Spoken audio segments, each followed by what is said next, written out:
It is yours, Noura. You can start. All right. Hello, everyone. My name is Noura Hamadi. As Stephanie said, I work in the Department of Culture and Tourism as an archaeologist in the Al Dhafra and Abu Dhabi region, so mainly coastal archaeology. And mainly I work on Neolithic sites and some Islamic sites.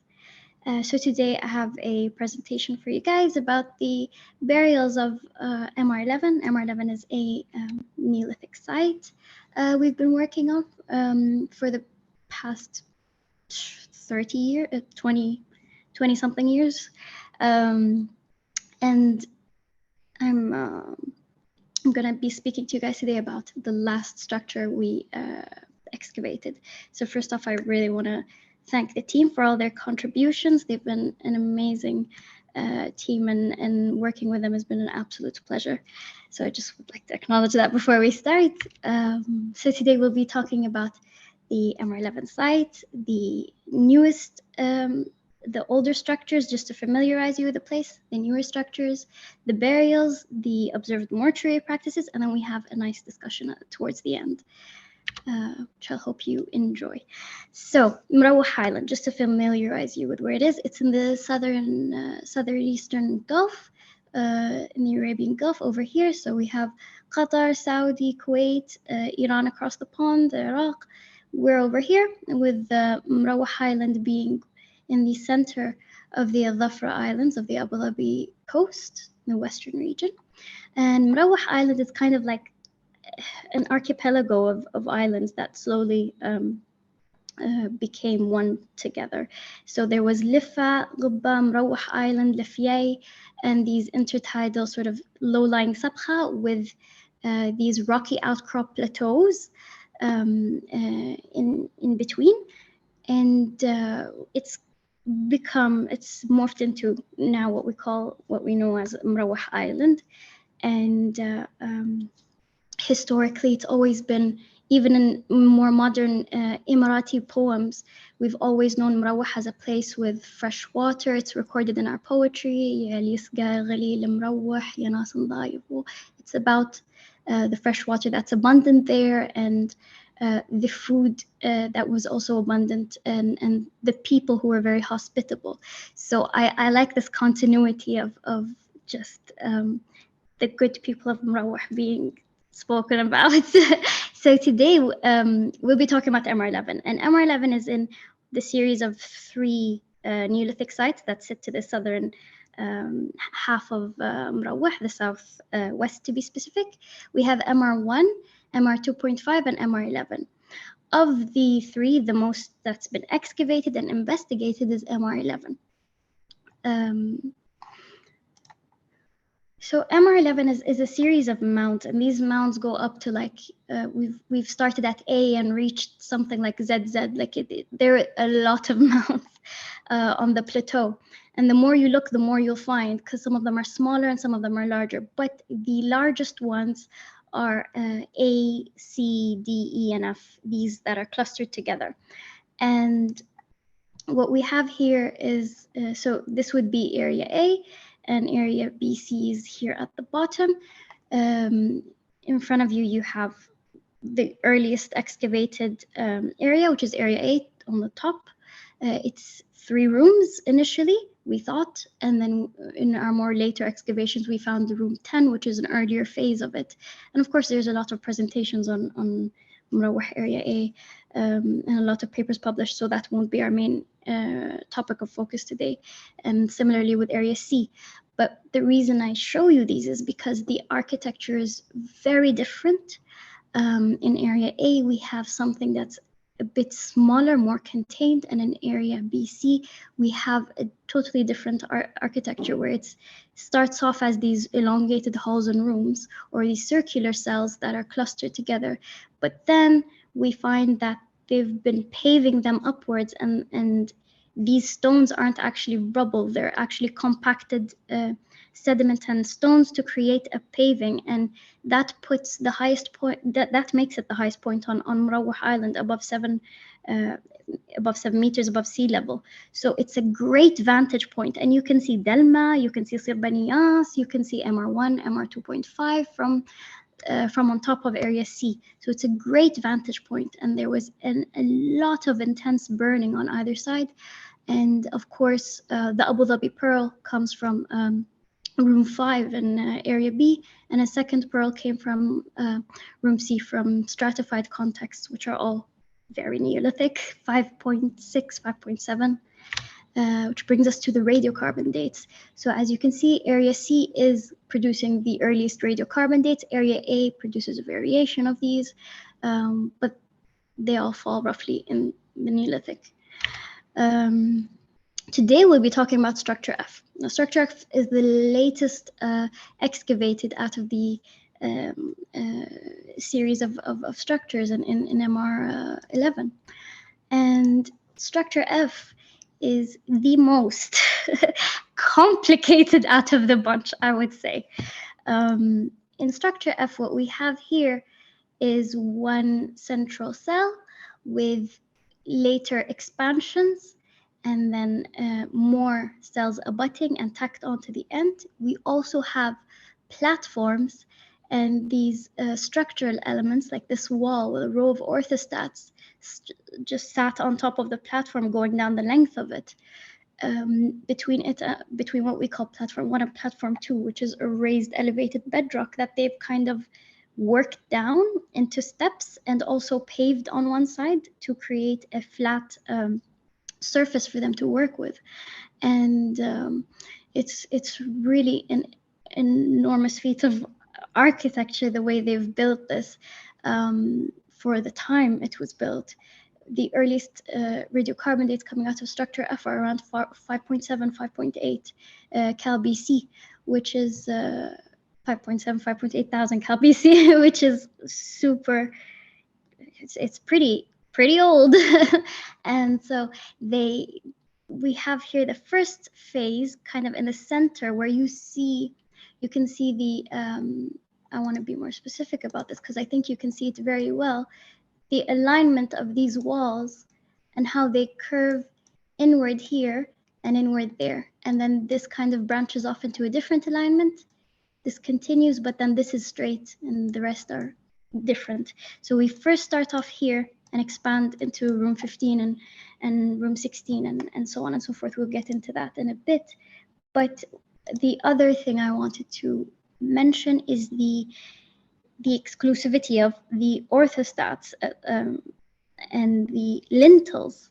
The lintels appear here in room 12, from room 12 into room 15, and from room 15 into room 13. So these are kind of like windows, if you will, through the walls. We thought they were entrances at first, but that might not be the case. We'll get into it later. That go through these rooms. I'll just give you, I don't think you grasp how well this building has survived. So we'll just have a look in this video. So as you can see, the platform with the orthostats on the left-hand side of the structure, there is no obvious function for the row of orthostats wall there or the platform. There is no structural function that we can identify. However, it is quite monumental. We don't have that anywhere else, similar to the platforms and the lintels and the doorways over there.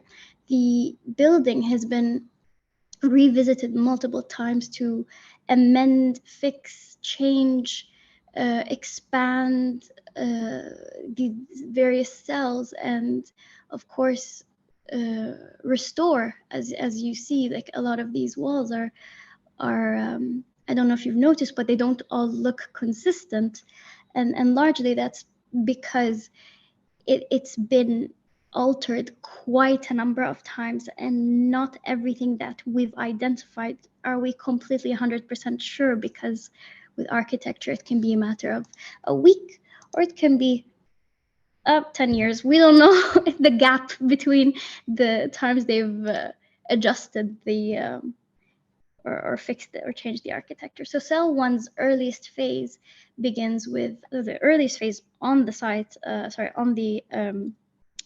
in the area starts in cell 1, where we have a series of post holes in this semicircular formation, including this trench engraved into the bedrock. These post holes are all etched into the bedrock, next to a fireplace where we find this kind of reddish surface is burnt onto the bedrock surrounding the pit that they've dug in, as well as the fill. So the earliest phasing is of the architectures associated, the structures associated with this early phase of post holes and modified bedrock. After that, we move into this sort of paving and leveling of the undulations in the bedrock to begin construction, where wherever the bedrock is uneven, you'll see that they've kind of filled it in with a very compacted sediment, not rocks. They haven't started the wall inside of the undulations and built up. No, they've compacted the sediment, which we find, faunal remains and anthropogenic remains. Is it's not just a natural filling of aeolian sand. No, they've compacted in these foundations and then built the walls on top, which is again really interesting. And so we expand here into cell 15 and 16 at a later phase, where we think the enclosure for cell 11 had closed, has been removed somewhere along here, and cell 12 is also introduced here, wall 1041, and against it wall 1039 is built in a butt, so it expands and they begin adding more rooms. Either simultaneously cell 12 was built with the expansion or before, predating cell 15. That is also possible. The next set of rooms we'll talk about are cells 12, 13, and 14. So cell 12 has a one winding continuous wall with one break that has the lintel in it, so the opening on either end. And cell 13 has 3 walls. Cell 14 similarly also has 3 walls. This is an entrance here, 2 entrances here. What is different, and I think you'll notice quickly, is cell 14 is a bit odd because of this break of architecture, whereas cell 13 and cell 12 completely are connected to the main structure complex. Cell 13 also has an internal access from 13 to 15. And all of these walls, this portion is the best surviving portion, the highest surviving portion. It goes over 1 meter in height. And it's just been contained so well by the way it's been reburied as well. The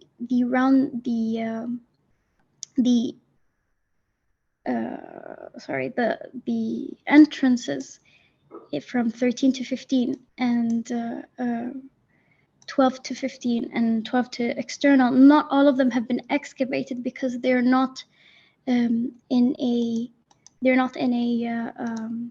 state where we've excavated one of them, but the rest of them are very delicate and the stones on top would just collapse. So we're going to move on to the burials because we're not here to talk about the stones. And the burials are the most important part of the structure. So structure F, unlike the other structures, has a number of burials within the cells. And there is this divide between the western part of the complex and the eastern part. All of the human remains are strictly found in the eastern part, not the western part. However, the dates we've sampled, processed, are all also from the deposits associated with the burials, and they're all Neolithic. The respect for, or kind of the separation of spaces is very interesting, because in area A and area B, we do see some fragments of human bone mixed in with domestic deposits, but in room 12 and room 13, up until the very surface of the bedrock, there is no domestic deposit. It's strictly mortuary, and that's very fascinating. We'll begin with the skeleton 1115. This is a young male buried aligned northwest to southeast. The skull has been removed, we're guessing after his interment, as there is a cut that runs from one entrance to the next. So this is the entrance I was talking about earlier. The cut runs exactly along the width of these entrances through the walls, and they conveniently cut through his neck where his head would have been, and his head is not found. However, a lot of the grave goods associated with him have been left and later recovered from the fill of the cut, whereas his skull is nowhere to be found. He was buried with 2 worked human foreshafts that had 2 flint tools connected to the ends of them, and they were buried in his hands. One of them had fallen a little towards the pelvis because of how the stones had moved, but the other was still firmly within his fingers by the time I was excavating him, and it was very thrilling to see. So he was buried with a dagger in the chest, a tile knife in the hip, a tile knife on the other side of his chest, anadara shells, ficus shells, kodakia shell containers with a turtle bone pallet, arrowheads, flint scrapers, gypsum, incised plaster, painted plaster vessels, and a ton of cormorant ulna that have been conveniently cut at either end as if to thread through them and connect them in some form of garment, which is very interesting because it's very rare that we find something like that, and we haven't found it in any of the other human interments in area A and area F. So this is really something interesting. Let's move on to burial 1116. This is a female that's been interred into cell 13. She's obviously not in good shape. She's, we think, brought in from somewhere else and placed in this certain arrangement. Her mandible's been removed and placed on top of her tibia in the center of the body, and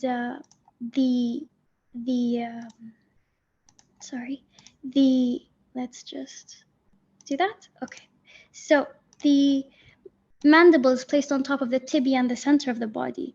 Her anterior skull is placed to the north. The posterior skull with the inferior skull is not in the picture because I did not use the correct meta shape. Anyway, the inferior skull was there, is placed to the south. Meanwhile, her long bones are bundled up and collectively placed here, with the exception of a femur and one humerus on the other side.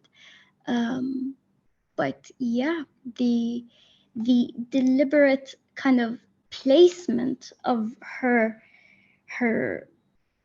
remains is very, very, I think, very conscious, and the amount of there's a significant difference in her finds and the finds from cell 12, where she has less quantity and a different variation, where hers are more accessories and his is more his grave goods were more weapons and all sorts of tools, and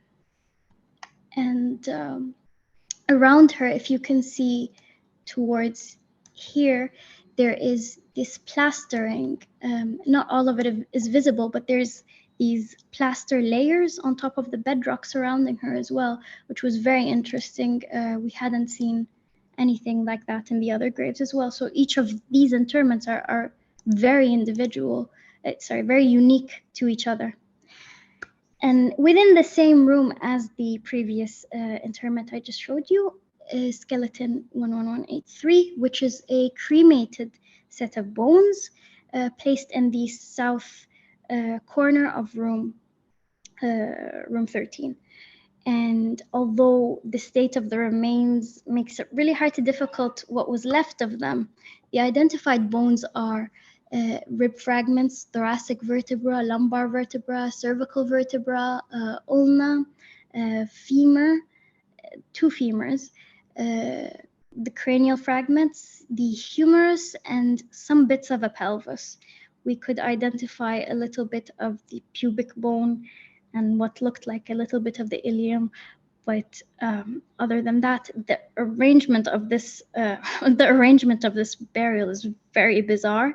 It is a skull. It is the cranium holding within it all these different all these different bones, and it's placed within a kind of here it is, this kind of square cut in the bedrock, which is very obvious to see. Here there's a bit sediment, so it's not that clear, but it's a very clear undulation that's very square and regular, which makes it feel unnatural. And there were gypsum quartz crystal blade, and spondulus beads, denatalium, a turtle bone bead as well, which was triangular very bizarrely. And what else? We've managed to collect a lot of samples from him, and a lot of plaster vessels, painted plaster vessels from around his remains, or her remains, their remains. The skeleton I'll talk about next is what we think is next in the sequence, is skeleton 1127, and it runs from underneath the lintel stone. It's an arrangement of long bones with one bit of cranium and mandible, but all of this is so cranium, mandible, and a bit of a pubic bone and pelvic bone, and all these long bones that have been broken. None of them are complete. They seem to be missing one epiphysis, or one end. It's been contained within this semicircular stone structure from room 15. So again, there is this clear separation kind of running between the western extent of the room and the eastern extent of the rooms in terms of functionality, possibly, or in terms of mortuary practice, perhaps. Again, we don't see domestic deposits within the cells or underneath the lintel, but I did find a lot of plaster vessels underneath this interment, and they're quite large base sherds with body sherds still connected, which is quite substantial, because if you know anything about plaster vessels, you know that they're really hard to find surviving in good conditions, because they just crackle and break apart. So we'll move on to the last, the last skeleton I'll talk about, the last interment I'll talk about. Again, it's in cell 13, and it's characterized by the amount of plaster vessels that are just caked on top of one another, with this immense amount of a turtle bone, carapace to be specific. There's a lot of turtle bones in this burial, which we don't see in the other burials as well. So again, they're all very unique to one another.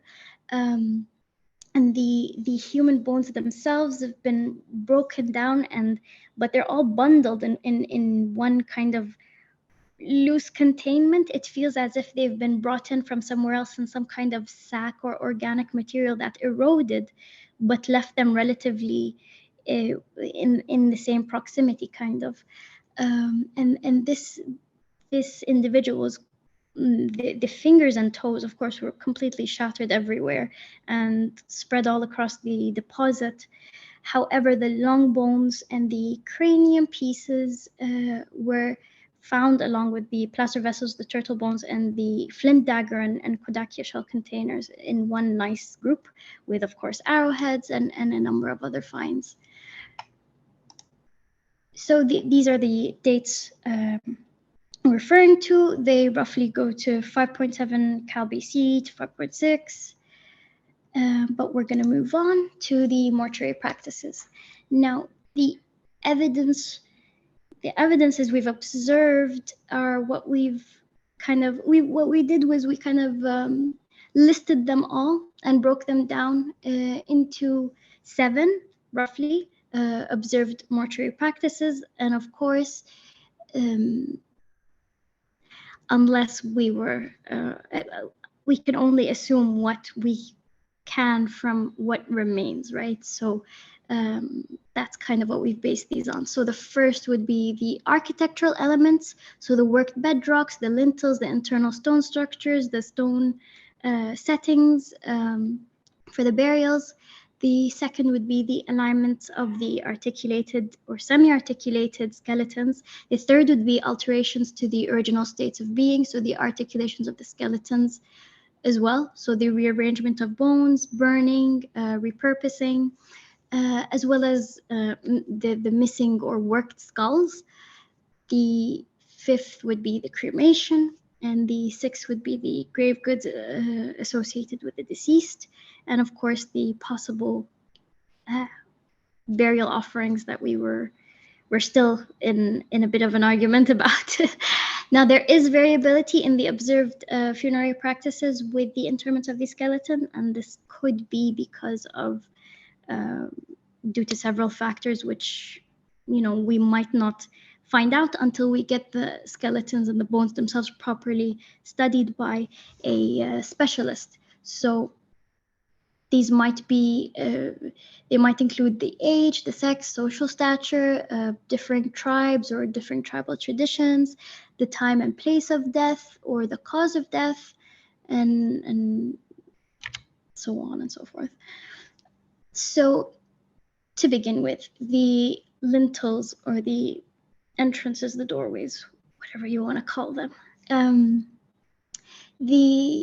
they are very, very, very small. And I remember squeezing myself in to try and dig it. And I promise you guys, the width of my shoulders would not go through into underneath that lintel. I could not move into the passage, and trying to excavate was an absolute nightmare. But that kind of goes to show that maybe they're not meant for internal movement through the cells. They're not all that deep as well. So if you look on the left, that there is no way I could fit through that as a human. None of the team have successfully moved through a passage of any one of those. And especially the one on the left, we've left in situ because of the stones on top. And because it's so small as well, we didn't think there would be anything, that's super important in there. So we've contained it. Anyway, so the idea that these little windows through the walls internally are entrances, we're not that convinced about, but we know that they are associated with the dead because they happen to always be where the bodies are. And in the case of cell 12, where the burial of the young male is, it's gone from lintel to lintel, just took his head and carried on. You know what I mean? There's this, as if they needed to re-enter rather than to keep using. It was, I feel like it has to do with if it is used for a mortuary purpose. Secondly, there's the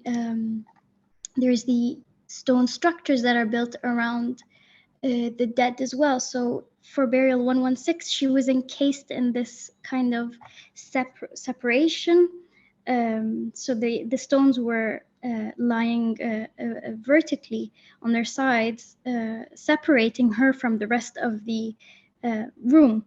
And excavating her, I really felt the compaction that she was in. So they really had her snug underneath some stones, and then in this kind of like a cairn within the room.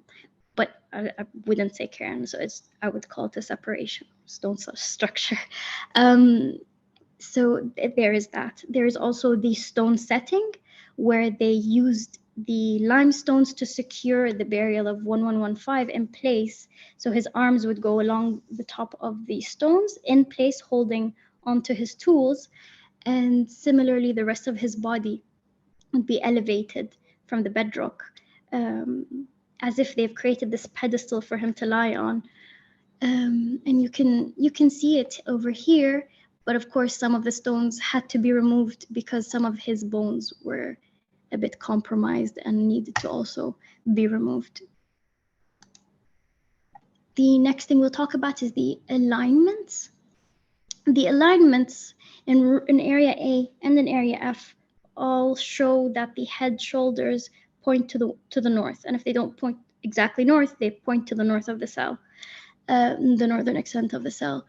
The thing is, if it's only happened a set amount of time, if it's only happened once or twice, we would call it a coincidence. But every dated Neolithic burial from MR11 now has this alignment. And whether it's worth mentioning or not, I don't know. I mean, personally, I felt like it was worth mentioning. But whether it's a coincidence or not, I would think that since these specific interments were very deliberate, I would think yes. So the alterations to the skeletal remains, of course, this is super important. Let's talk about the cremation. So skeletal remains 1183. It's the anomaly of the skeletal assemblage from area F. And we've gone back and forth a lot with whether there is a reason for him being cremated, and trying to understand its presence is very difficult and poses a plethora of questions about the conditions by which the inhabitants felt like they needed to cremate or not cremate an individual. And in his case in particular, the individual's corpse was burnt external to the structure and then placed inside cell 3. But whether he was burnt on MR11 or Mrawah Island or somewhere else and then brought in, we're not even sure about. So the skeleton also shares but the point is they did feel the need to place him there. So there is that level of importance and like honor. But the skeleton shares the room with 3 other individuals minimum, because we do have the odd bones that don't belong to any of the other bones. So the argument is he special or different? And the claim that he might be special is valid, but the treatment of his remains don't necessarily suggest that, but they don't also necessarily suggest against it. But the fact that he was placed in a shared space with other individuals kind of, I don't know, maybe argues back against that. There are some other cremations in the Arabian Peninsula and in the wider region. So in Sharjah, also an emirate in the north, there was in Faya 10 cremated bones of different individuals in a cave they excavated in the Neolithic context, and the dates do overlap with MR11. So 6.5 to 5.8. And there is also an example of PPNC cremations in South Jordan, where in the southern valley, where they cremated remains of an individual, but that was found in a pit, and the context does differ a bit. But there's also a lot of similarities between here and there as well. So there is that. The alterations to the human foreshafts in the case of context 115, other than the removal of his skull and his layout onto this stone setting, they also placed two human arm bones. So the arm bones of a human, morphed them into tools and put them in his hands, which we find very bizarre. Of course, disarticulation, but very conscious disarticulation of cell 13's burial 1116. So we do see that that's a pretty consistent theme. The missing or worked skulls, of course, this is no bizarre idea. In the Neolithic, we know that they had a tradition of moving the skulls. So like in Jordan, in Wadi Fainan, they rebury the skulls. They're moved out and reburied. And we see the same in Shat al-Huyuk and Göbekli Tepe as well. So in this case, in Mrawah, what's worth mentioning is the cut over here, which I didn't speak about earlier because I wanted to show you guys here.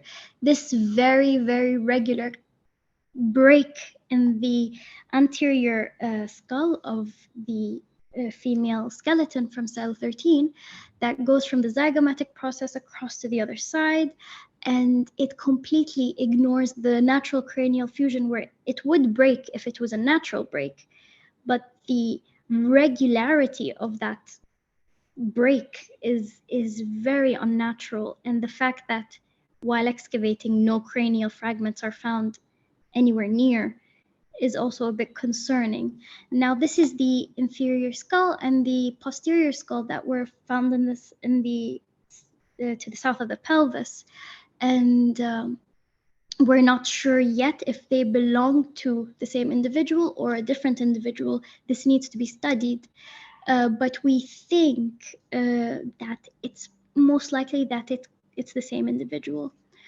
And of course, the charred cranium from 1183 and the removal of the skull from 115. The artifacts, so 3 bone shafts with associated lithics, were collected from both of his hands. But how amazing is this? Just every time I look at it, sorry, I geek out. So it's very conscious. There was so much thought put into this man's burial. And back to the content of the presentation.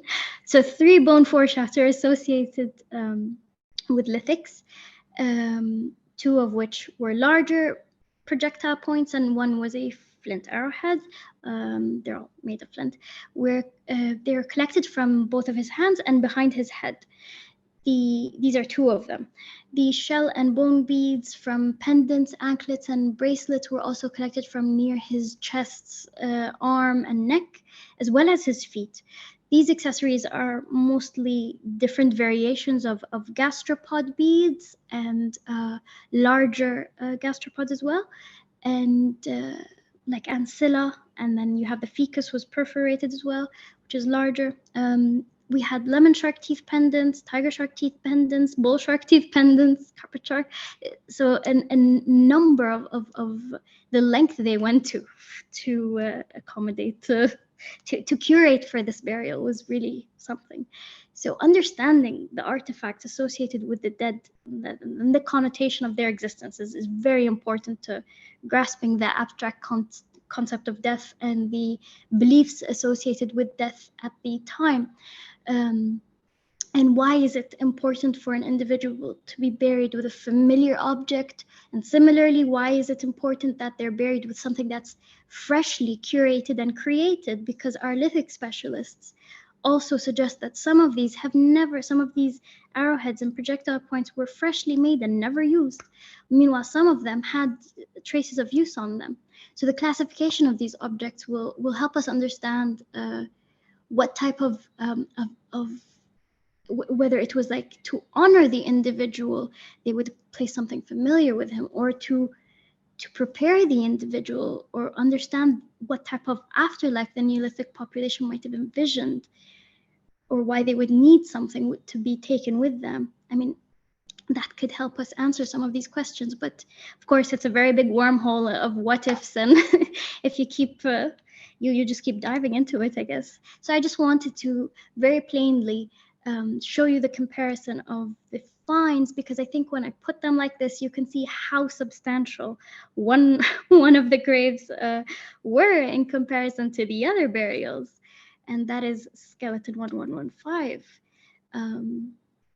So yeah, let's move on. Here are some of the finds I wanted to bring up. So here are some of the different shark species teeth pendants. This is one of the tools that was associated with another foreshaft, which I didn't show, the flint dagger that was in his chest, and these polished soft stone cherty type of tools with kind of striations on them and polishing marks. The cormorant ulna, where you can see it's been cut off deliberately in some instances. There are some instances where it's not the case, and of course the sacrum you can completely ignore.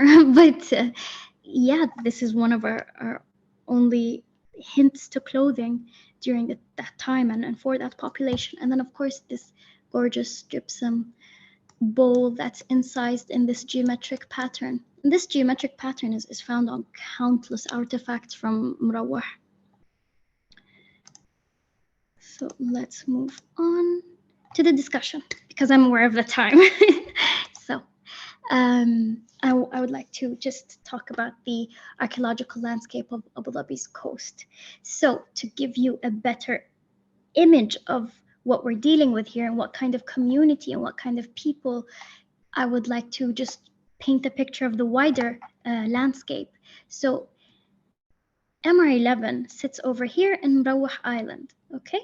And then we have lithics recorded from Salaha and Shari'a on these two islands here. This is Janana, not Janana. And Abu Labiyad, of course, we do have a Neolithic site over there. Ras Al Jalar is a lithic source, so it's actually a lithic quarry zone. We need to study further. That's my arrowhead, by the way. It's very ugly. I'm sorry. So Ras Al Jalar is a quarry zone, kind of opposite, near Grain Al Aish, opposite of Murawah.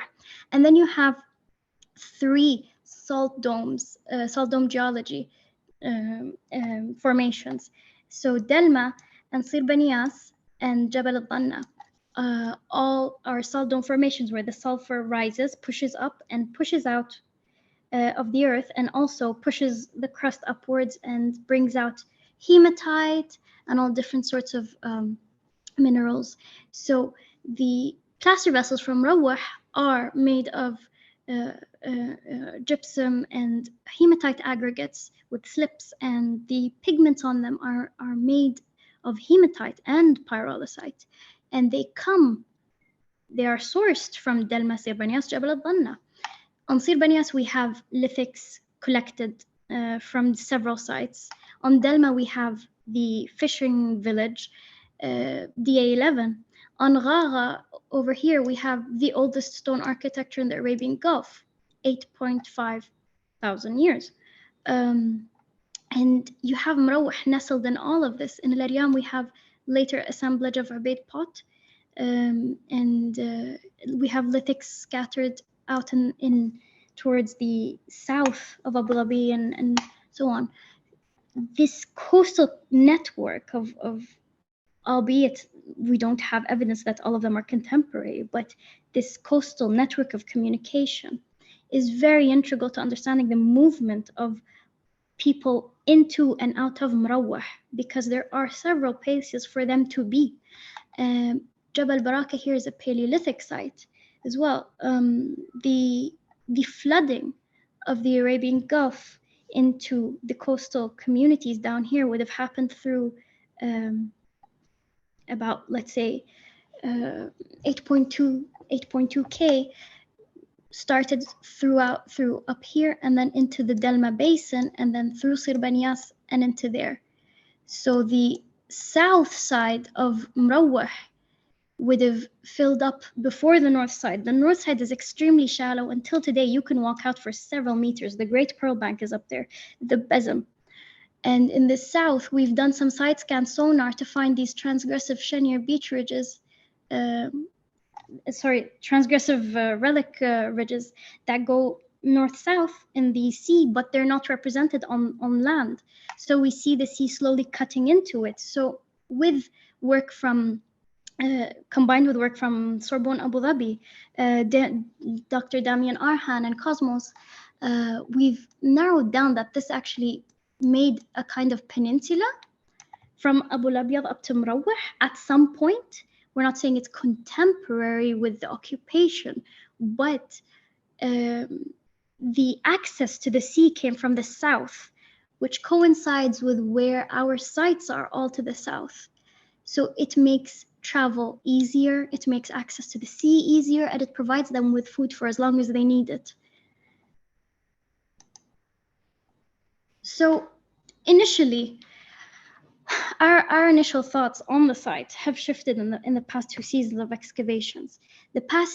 Over the past year, Area F showed us MR11 in a totally new light. We used to think that it was a fisherman's village, but these are fishermen houses, but that can't be the case.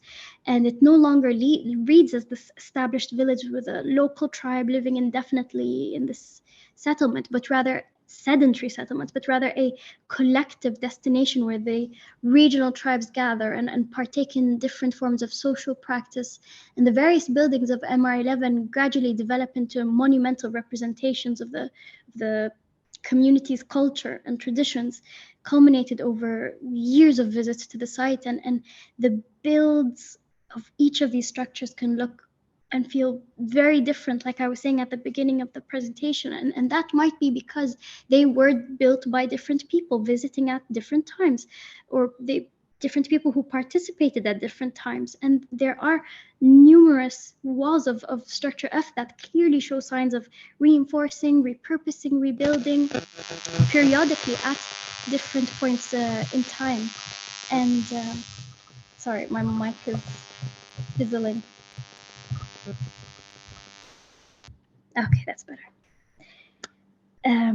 Yes, and these so different reinforcing of walls at different points of time, and these usually have some form of stratigraphy underneath them, such as the remains of deposits associated to a season of occupation followed by a period of abandonment, and the orientations, the stone variations, followed by the coursing methods of these walls. They change in some examples around the structure, and the latest evidence from MR11F, it supports the theory that seasonal habitation is more likely than a continuous occupation, and activities would have taken place in this elongated cell, including ceremonies, feasts, communal meetings, various tool and ornament manufacture. The activities on the structure were mostly internal because the external deposits don't show much manufacturing as much as the interior. Mainly the exterior was more like dumps, kind of silty deposits, but it's our understanding of MR11 is forever shifting, because every time we stick a hole in one of these mounts, everything changes again. So please, if we open up Area D and we say our understanding changed, please understand why. So let's talk about the architecture. So what we have on MR11 is what I like to call community-driven architecture. So the community dictates the architecture. The architecture encourages the community, and it sort of feeds in this kind of cycle of expanse and prosper. And it's very beautiful to see manifested in stone. And I just wanted to give you a nice comparison, since Ghagha is probably our closest point of comparisons for these buildings in time, in location, and in make. So what we have with Mrawah is these kind of inviting entrances on either side continuously into the building, even into the building with the bodies. Whereas when you look at a construction that is domestic, like Ghara, you have it protected with all of its entrances and exit points going in one direction as if to contain an exposed population that's much smaller than what we see on Mrawah. The buildings on Ghara are fabulous. They survive up to over a meter in height in some places, and they're so well made for their time, and they do serve a different function. And I think comparing to Ghara is more accurate. Comparing to Ghara as a domestic structure is more accurate than comparing to Area A as a domestic structure, because in Ghara we see something that's purely domestic. We see just a large amount of burning, food waste, fish otoliths, and consumption of land mammals as well as marine mammals. But we do get a few arrowheads, a few plaster vessels. In fact, the earliest plaster vessels come from Ghara, but nothing is like Mrawah. On Mrawah, we have this huge manufacture of plaster vessels, and many of these sherds are decorated by monochrome and bichrome paintings: black, red, purple, orange, pink. The dilutions of the hematite and the pyrolusite make a big difference. Sometimes there are decorative incisions in various geometric patterns, and sometimes these incisions are colored in to guarantee a more penetration of the pigment. So we've managed to identify two types of distinct fabric: a white chalky plaster with a gritty texture, a hard stone-like grayish plaster with a fine-grained texture. So the second one would be kind of like the one from the burial 1115. This burial was the main plaster vessel we collected from that burial was the incised one. Whereas the plaster vessel burial with the shattered bones, that was a lot of what you see on the screen. In fact, most of it is from there. The manufacture of goods and tools are largely associated with cell 11. This is reflected in the finds because of the large shells that have not been worked yet to work into shell scrapers and beads. The plaster manufacture tools, such as what my colleague Ari is holding, it's a mortar that had plaster still stuck on the inside of it, and hammerstones, pestles, borers, and drills. We find sharpened bone points as well, and consistent with the rest of the site. Some finds from structure F depict these geometric patterns in etchings on bones, like the dolphin mandible we published previously that had the same kind of geometric patterns. We see them as well on the bone points. We see them as well on the plaster vessels, like I've said, and the finds associated with the manufacture aren't just strictly found in cell 11. They're also found in area C, in the elongated room, which makes these two, which is like something in common in the functionalities. But the interred individuals will always have these unique finds that don't have any manufacturing associated with them in these rooms. So it's not happening inside the rooms where they're buried. The final product is placed in there, but the manufacturing is happening in cell 11. All the burning, all the processing, all these artifacts that are being made within cell 11 or being brought in from other sites.